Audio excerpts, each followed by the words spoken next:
Hi everyone, it's Rachel, and in this video I'm going to be showing you what we received in the September Spooky Halloween Elves Box by Sophie and Toffee, as well as showing you how to create this Witch's Cauldron shaker using the supplies included. If you'd like to know more about the Sophie and Toffee Elves boxes to sign up and receive a box each month, I'll leave some more information down in the description box below. So in the September Elves box, we received a jack-o'-lantern mold, a cauldron silicone mold, a Halloween Hotel Tags silicone mold, a Halloween Shaker Bits mold, green floating shaker oil, Sophie and Toffee epoxy resin with a 3:1 ratio, an orange LED light, floating bats, glittery pink and green glow-in-the-dark pigment, glow-in-the-dark Halloween stickers, Halloween confetti, metal pumpkin charms,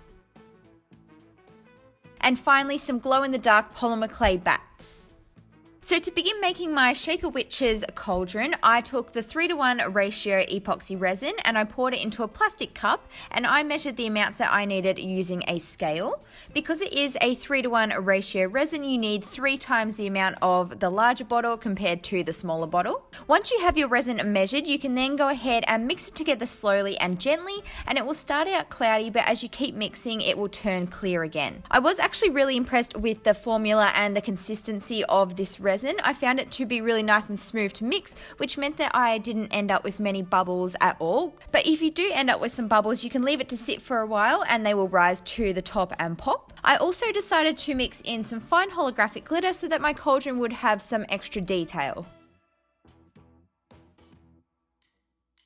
To decorate my cauldron, I'm also going to be using this black holographic glitter, and I'm using it to create a gradient. So I took my silicone mold and I poured the glitter in the bottom, then I just kind of gently shook it around so that it covered the bottom of the mold, and I also went up the sides a little.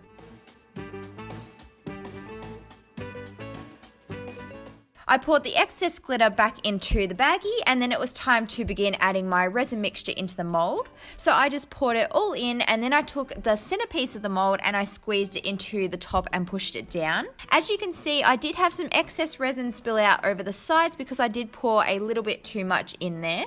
So what I did was I actually cut some of the cardboard off my Elves box, and I'm going to be using this to help me keep the centerpiece pushed down, as I found that the resin was making it float up to the top. I took a random pack of pens, which I felt was a nice weight to add onto the silicone mold, and then I just left this to cure overnight for at least 24 hours.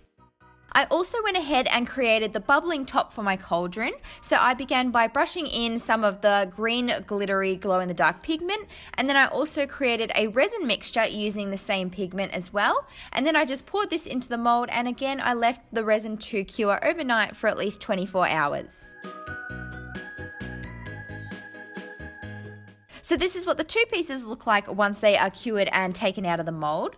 You can see here that the top of my cauldron had some jagged edges, so I ended up using some wet and dry sandpaper to gently sand these off. Next, I took the green floating shaker oil as well as the regular clear shaker oil, as well as all the little bits and pieces that I wanted to add into my cauldron mixture.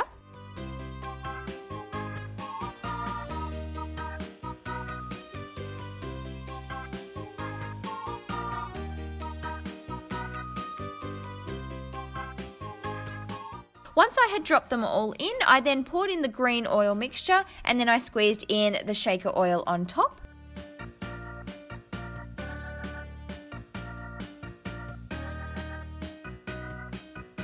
Finally, I added the 2 little floating bats which came in the box, and I dropped them in, and then it was time to seal it all up. So I took my UV gel and I just poured this around the very top before placing in the bubbling mixture lid and sealing it shut with my UV lamp.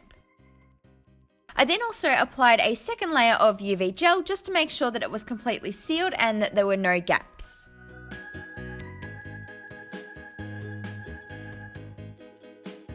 So this is what my finished shaker cauldron looks like. I found this piece was fairly simple to make, but I'll have to admit that I find it really fun and interactive to shake around. The cauldron looks really cool when it is glowing in the dark, and I also love the effect of the black holographic glitter on the bottom of the cauldron as well. Here you can see it shaking in slow motion, again, which looks really cool, and I think my favorite part of the whole thing would have to be the little floating bats. So if you enjoyed this tutorial, please don't forget to give it a big thumbs up and also subscribe to my channel for lots more crafty videos, and I will see you next time. Bye guys!